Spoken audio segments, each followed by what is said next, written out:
복된 주일을 맞이해서 예배에 참석한 모든 분들에게 하나님의 은혜와 도와주심이 이 시간 나타나기를 축원합니다. 말씀의 제목은 하나님의 주문이라는 제목으로 성경 시편 8편 1절부터 5절의 말씀을 전하기를 원합니다.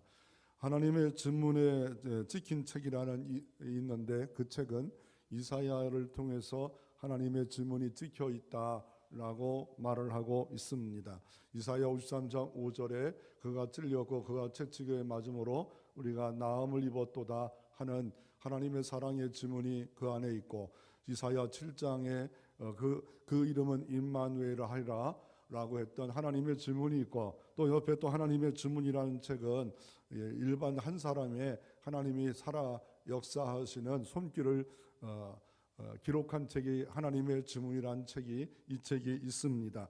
이 땅에도 주문이 좀 사용되고 있습니다. 주문 센서가 있지 않습니까?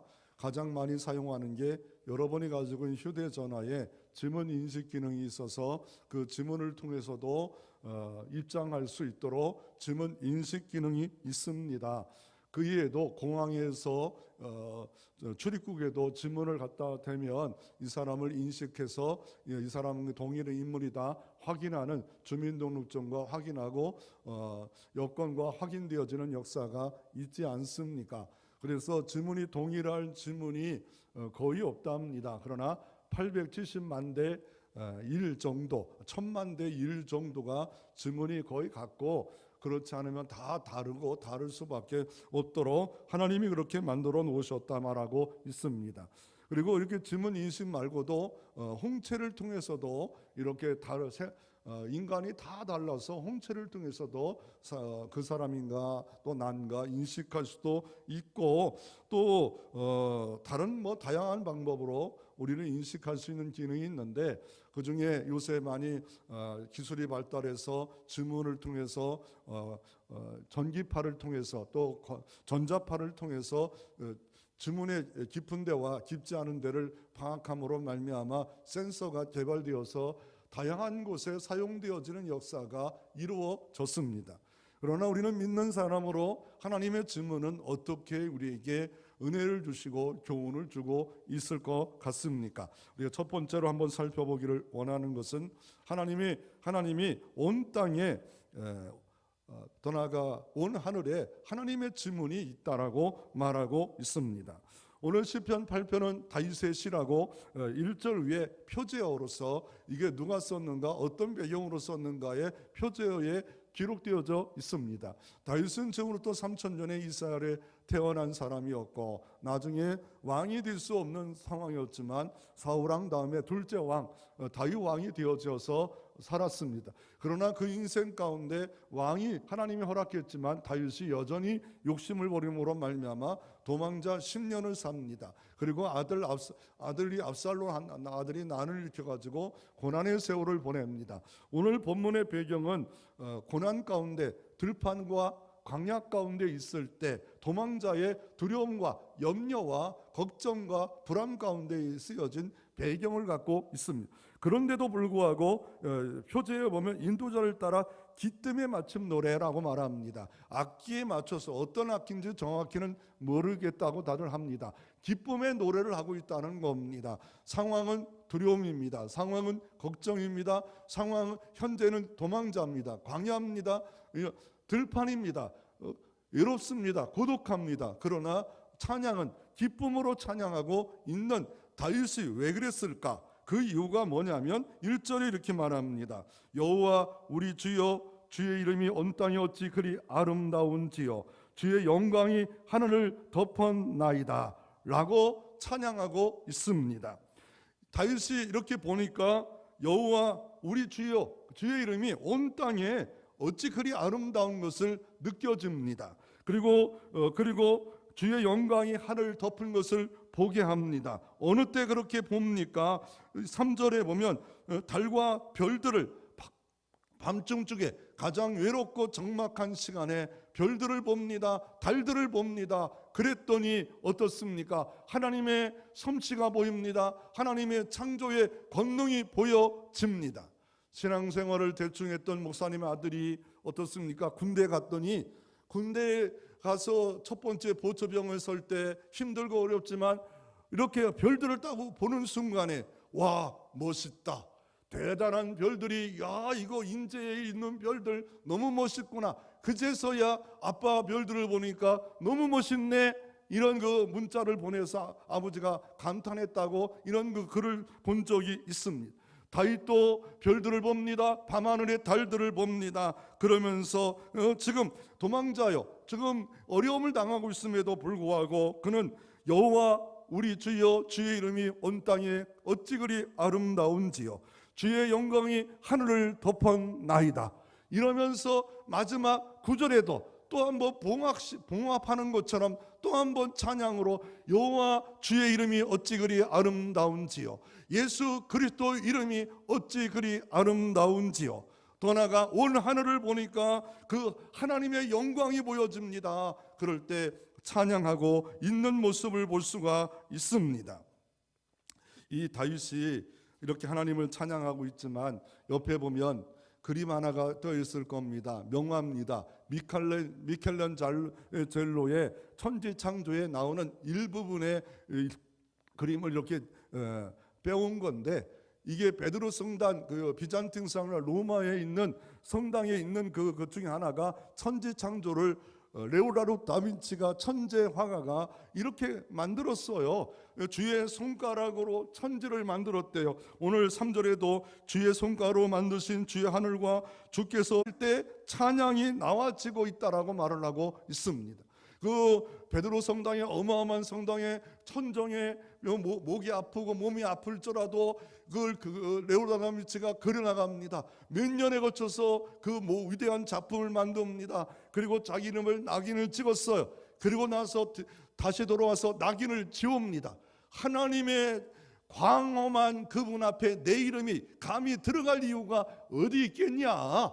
그래서 레오나르도 다빈치는 자기 이름을 딱 내가 만들었다, 레오나르도 다빈치, 그 이름을 지웠다는 이야기가 있지 않습니까?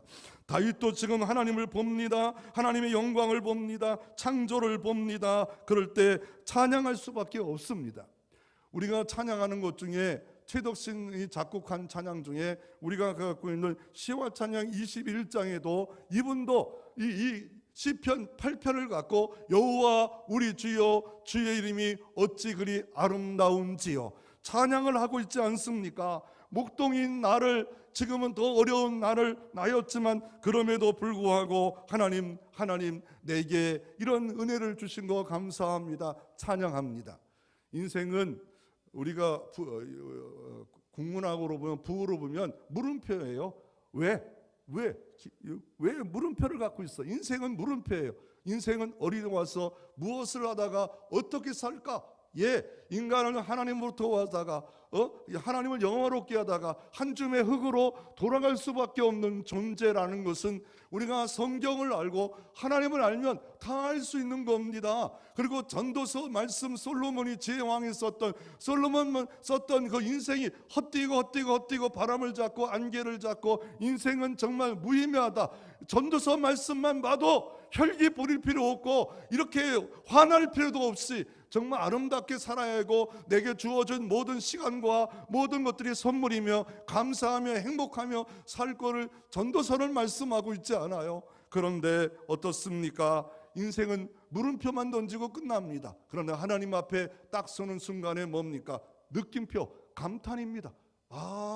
주의 이름이 어찌 그리 이 땅이 아름답고 더 나아가 어떻습니까? 이 온 우주에 아름답습니까? 이 만드신 게 대단하다. 느낌표가 있다는 거예요. 여러분은 어떻습니까? 한 주간 동안 감탄이 있었나요? 찬양이 있었나요? 하나님을 찬양했나요? 다윗은 오늘 본문만 찬양하고 있는 건가요? 아닙니다. 다른 성경에도 시편 31편에도 여호와 우리 주여 인생에 베푸신 은혜가 어찌 그리 크신지요. 시편 30편 7절에도 주의 인자하심이 어찌 그리 보배로운지요. 시편 84편에도 주의 장막이 어찌 그리 사랑하는지요. 주의 88편에도 주님의 하신 일이 어찌 그리 큰지요. 찬양 감탄을 하고 있잖아요. 왜요? 눈이 열렸어요. 하나님의 은혜의 눈이 열렸어요. 하나님의 위대하심이 열렸어요. 귀가 보여요. 눈이 열렸어요. 우리가 소망하는 건 뭐예요? 하나님 감격을 갖고 감탄을 가지면 내 몸이, 내 영혼이 잘된 것처럼 강건하고 은혜를 누릴 수 있는데, 하나님 내 영혼이 하나님을 보게 하옵소서, 하나님을 듣게 하옵소서. 열려져야 됩니다. 그 열려지지 않으면 감탄이 없어요. 신앙이 열리나 어떻습니까? 나이가 들면 들수록 감탄이 사라지지 않아요? 어때요? 아담이 하와를 딱 보는 순간에 내 뼈요, 내 살 중에 살이라고 감탄하고 있지 않습니까? 너무 예쁘다, 오 원더풀, 오 뷰티풀 했던 이 하와에게, 하와가 범죄하고 아담이 범죄하는 게 누구 탓이냐? 하와 탓이라고 전가하는 것이 인생이 아닙니까? 여러분의 하나님께 감탄이 있습니까? 삶에 감탄이 있습니까? 아유, 추위가 있어요. 너무 웅크러지는데 낙엽이 떨어짐을 감사하고 낙엽이 붙어있음을 감사하고, 더 나아가 겨울에 어떻습니까? 눈이 수북히 쌓여 모든 나뭇가지에 있는 그 모든 것들을 보며 감사하고, 아니 새들이, 그 추운 새들이 왜 이 추위에도 있을까? 저걸 어떻게 먹이실까? 하나님이 먹이시고 있구나. 오 하나님 감사합니다. 이런 찬양이 있어야 돼요. 우주에 갔다 어떤 가가린과 근래는 똑같아요. 아무것도 안 보이는데 가가린은 주 하나님 지으신 모든 세계가 아름답도다. 똑같은 우주에서 지구를 봐도 다르게 볼 수밖에 없다라고 말하고 있습니다. 신앙인들은 어떻습니까? 모든 자연이 하나님이 만드신 책자입니다. 이 자연 속에 하나님이 다 보여지고 있다라고 다윗은 말하고 있습니다. 하나님의 지문이 하늘에 있고 땅에 있고 내 안에 있고 여기도 있고 저기도 있는데, 내가 왜 두려워하느냐? 왜 내가 슬퍼하느냐? 왜 외로워하느냐? 라고 말을 하고 있습니다. 다윗은 인생에 하나님의 이 지문을 만났던 가장 대표적 사건이, 자기가 도망자로 있을 때 도망자들과 함께 어려운 자기 백성들을 도와줍니다. 그랬더니 이 사울왕의 정보를 흘려가지고 자기가 사방팔방으로 옥죄일 수밖에 없는 장소에 있었습니다. 그럴 때 얼마나 외롭겠습니까? 두려웠겠습니까? 3,000명의 이스라엘 군대가 자기를 죽이려고, 사울왕의 군대가 자기를 옥죄고 왔을 때 죽음이 앞에입니다. 풍정등화합니다. 그럴 때 여러분은 어떻게 행동하시겠습니까? 그런 밤을 만났을 때 어떻게 하시겠습니까?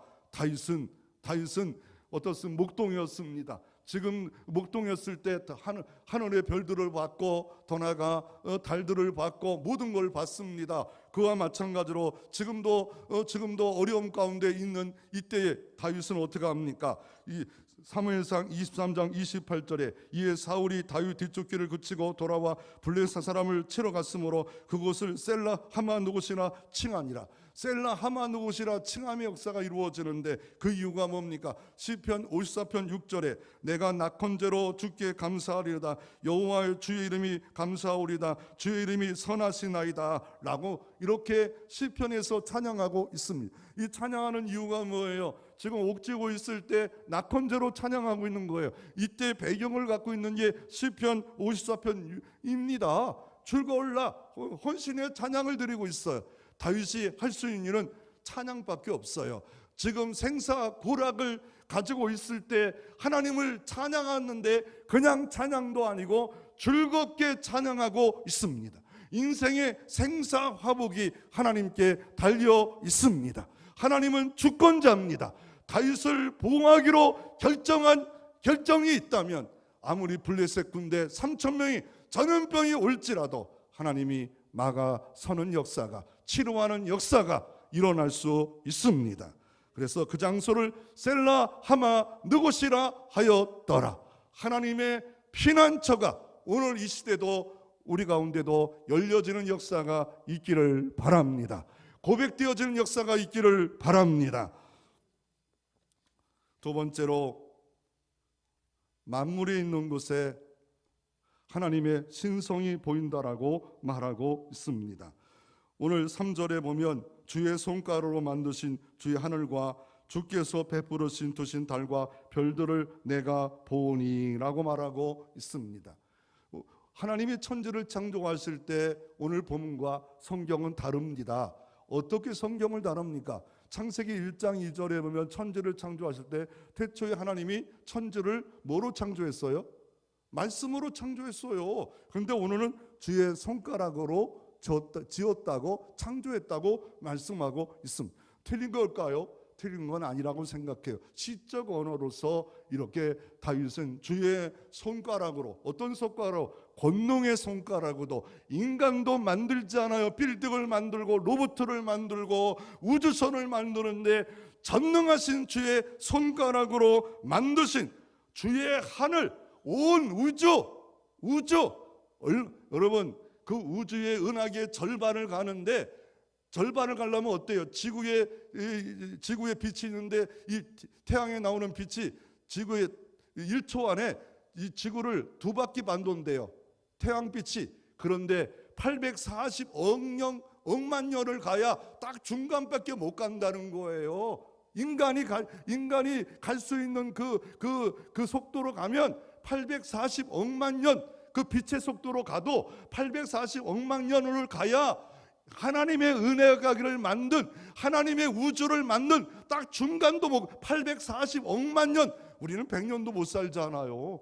근데 840억만 년을 천지를 창조하신 그 온 우주를 볼 때 그 장엄함과 그 위대함, 그래서 인간의 렌즈를 갖고는 별로 못 봐요. 그래서 우주 만원경, 허블 만원경 보면 더 많이 보겠지요. 그러나 그것도 한계가 있어요. 하나님의 그 별들, 우주, 갑자기 빅뱅이라는 사람이 지구 폭발해서 모든 생명체가 왔다. 그러면 그 지구 모든 생명체는 그 폭발한 그건 어디서 나온 거야? 말도 안 되는 이 우주 기원을 그렇게 말하고 있는데, 하나님은 태초에 하나님이 천지를 창조하셨다.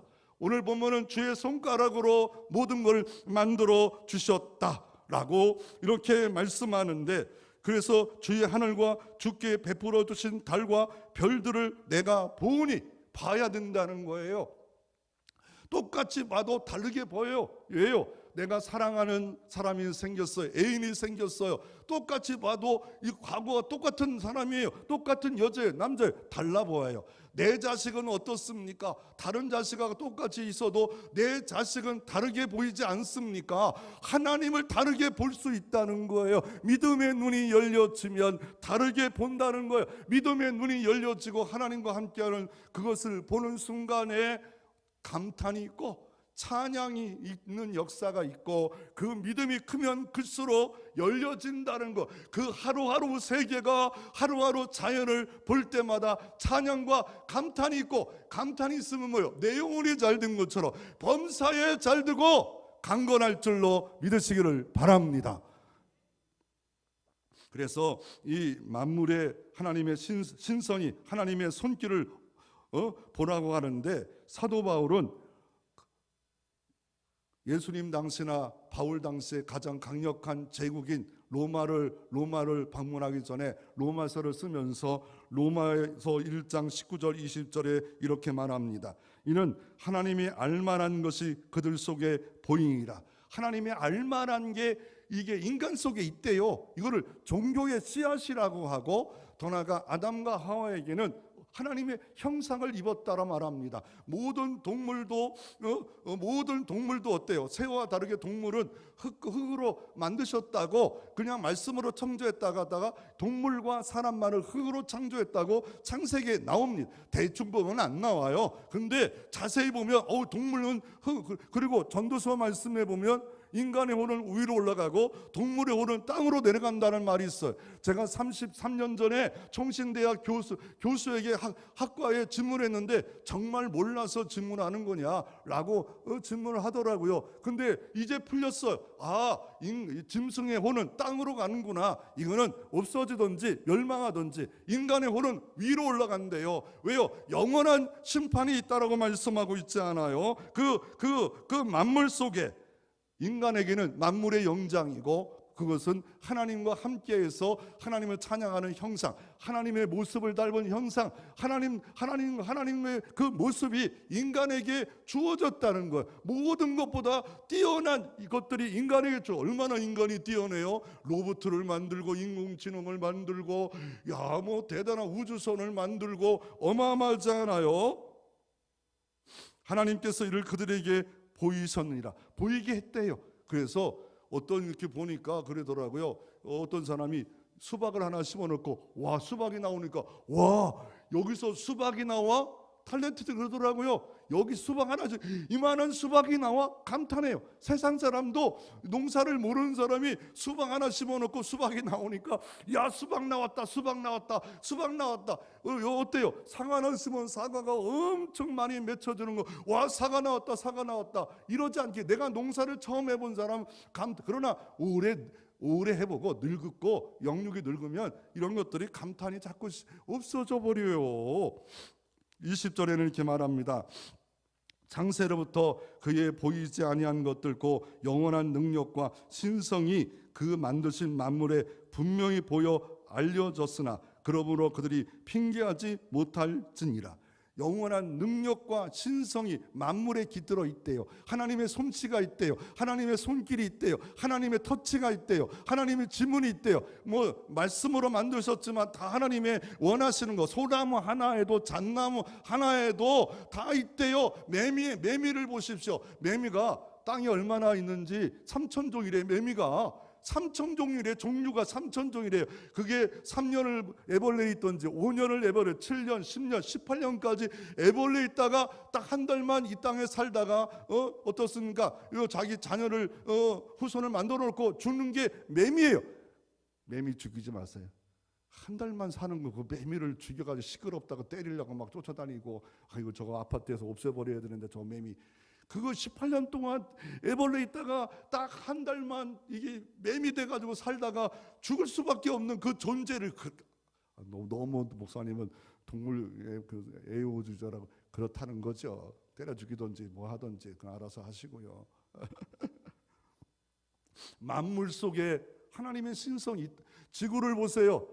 지구를 보세요. 이게 태양과 지구가 3,500마일이에요. 여기서 조금만 가까우면 타 죽어요. 조금만 멀면 얼어 죽어요. 23.5도를 딱 기울어져 가지고 사계절이 있었잖아요. 이게 지구와 자전과 공전하는 속도가 얼마인 줄 알아요? 1600km예요. 우리가 운전이 160km만 달려도 쌩쌩 달리는데 지구가 자전과 공전하는데 중력의 법칙이 없으면 어지러워. 지금 서 있을 수가 없어요. 하나님이 모든 것을 제때 모든 것을 다 하나님이 만들어 주셔서 사시사철 더위와 추위를 하나님이 정확하게 운행하시고 만드시고 설계하셔서 이게 모든 신성이 모든 능력이 만물 아래 있대요. 만물 안에 깃들어 있대요. 그래서 하나님의 심판을 해도 믿지 않은 거 핑계하지 못하게 한다고 말하고 있습니다. 전도서 말씀에 보면 3장에 보면 인간을 보니까 영원을 사모하는 본능을 줬대요. 본능이 있잖아요. 우리 인간의 본능, 짐승에도 본능이 있잖아요. 영원을 사모해요. 본능이 얼마나 대단해요. 뭐냐면 연어를 보면 5,000km 정도로 떨어졌다가 다시 고향으로 돌아오잖아요. 어떻게 작은 이게 오류가 5,000km를 갔다가 올 수 센서가 있어요. 장치가 있어요. 뭔가 본능이 올 수밖에 없는 본능이 장치가 있잖아요. 이게 인간에게 이 본능 하나님이 우리에게 인간에게 이 본능을 주셨고 그래서 우리는 핑계치 못해요. 하나님이 우리에게 위대한 본능을 줬어요.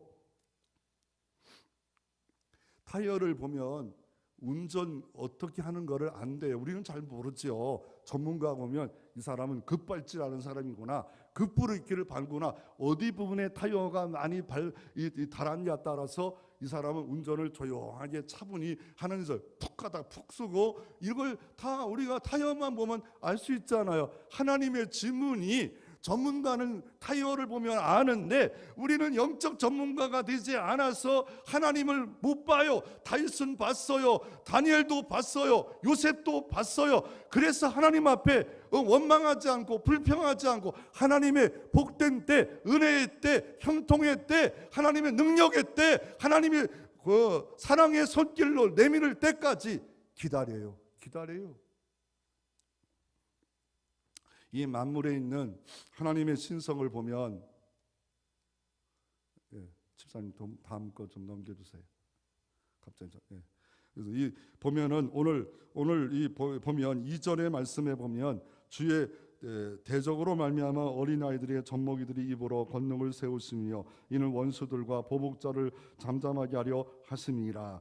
주의 대적으로 말미암아 어린아이와 젖먹이 입으로 권능을 세우셨다 하는데, 실제 다윗에게 한 가지 예를 들면 그 블레셋 군대가 엄청나게 와서 사울왕 군대와 대치됐잖아요. 아무도 말을 못했잖아요. 그때 다윗은 어린아이였어요. 골리앗은 2m 96의 키에 엄청난 무기를 갖고 있는 사람인데, 나아갈 때 만군의 주 여호와 이름으로 내가 나아가는데 할례도 없는 것이 누구를 괴롭히냐 하면서 어때요? 어린아이를 통해서 주의 대적을 이렇게 이겼지 않아요. 이 말씀을 예수님이 인용하십니다. 언제 인용하시냐면, 예수님이 있는 성전에 가보니까 병든 자가 막 나아요. 각세병들이 나아요. 오늘도 이 병이 낫기를 주의 이름으로 축원합니다. 각세병이 예수님이 계신 성전에 났습니다.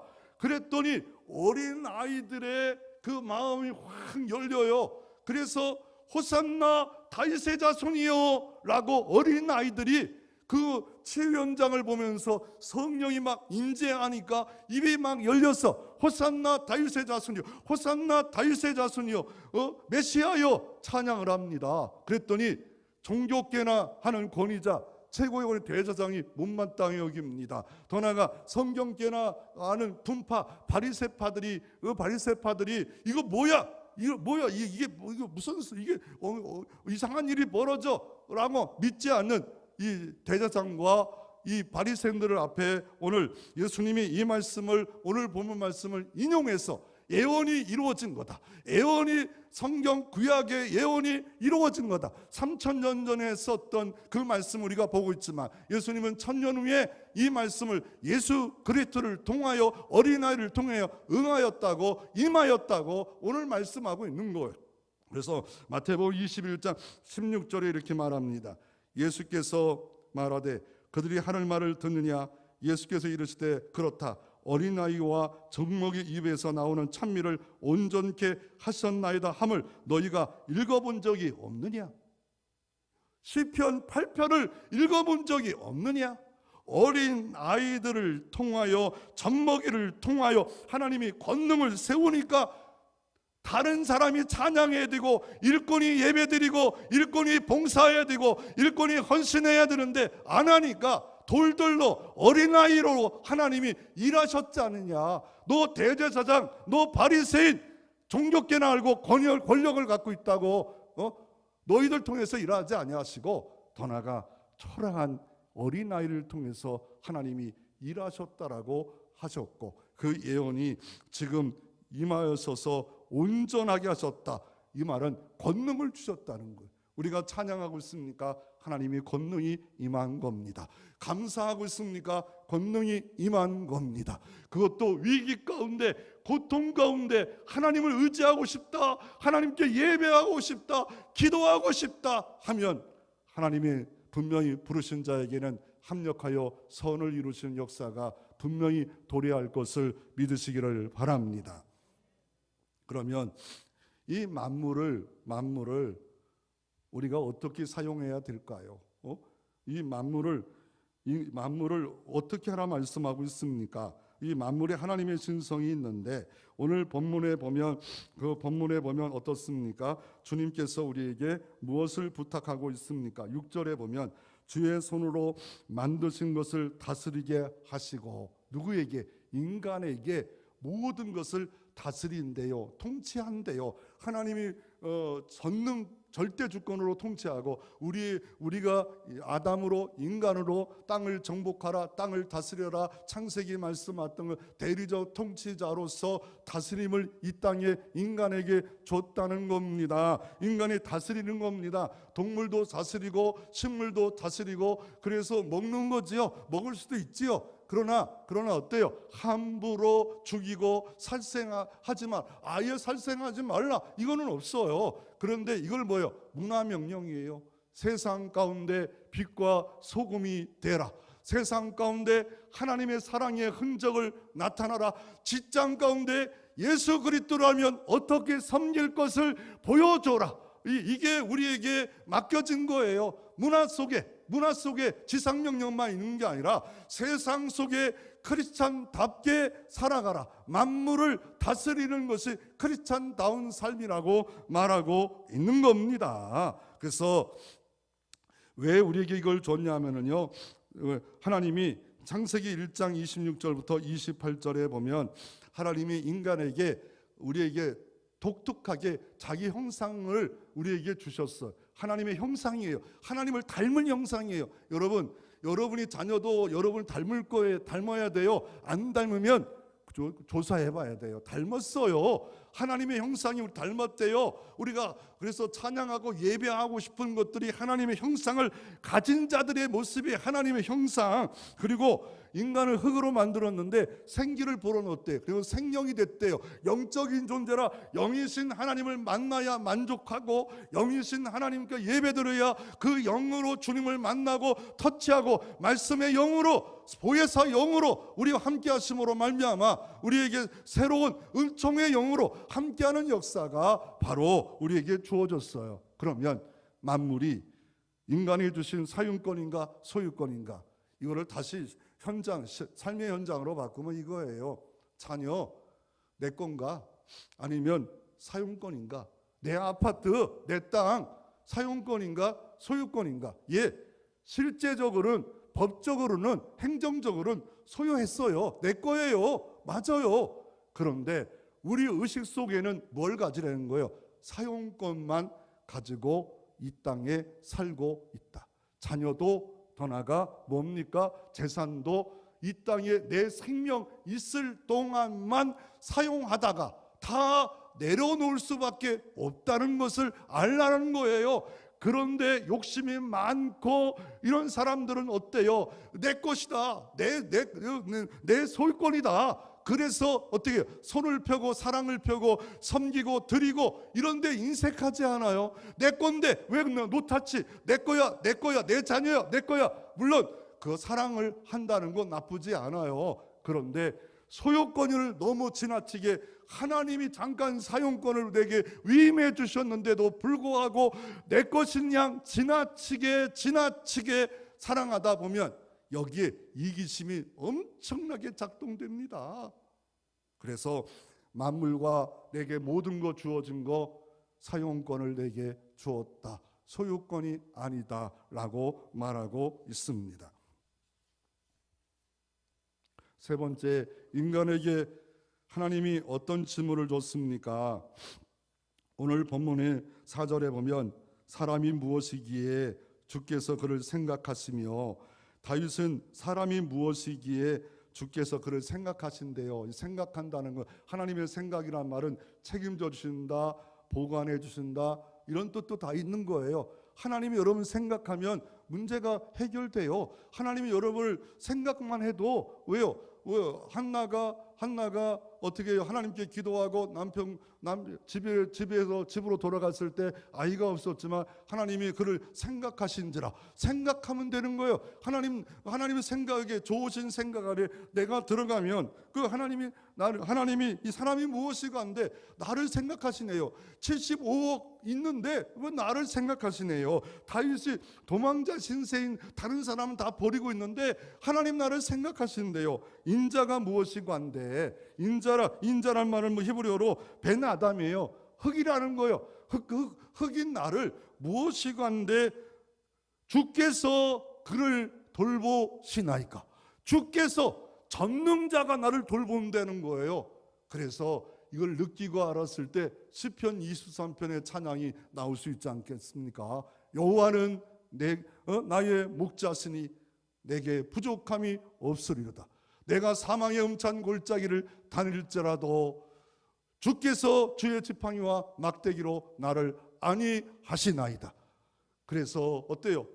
주의 원수의 목전에서 내게 상을 베풀어 주시나이다. 내 잔이 넘치나이다.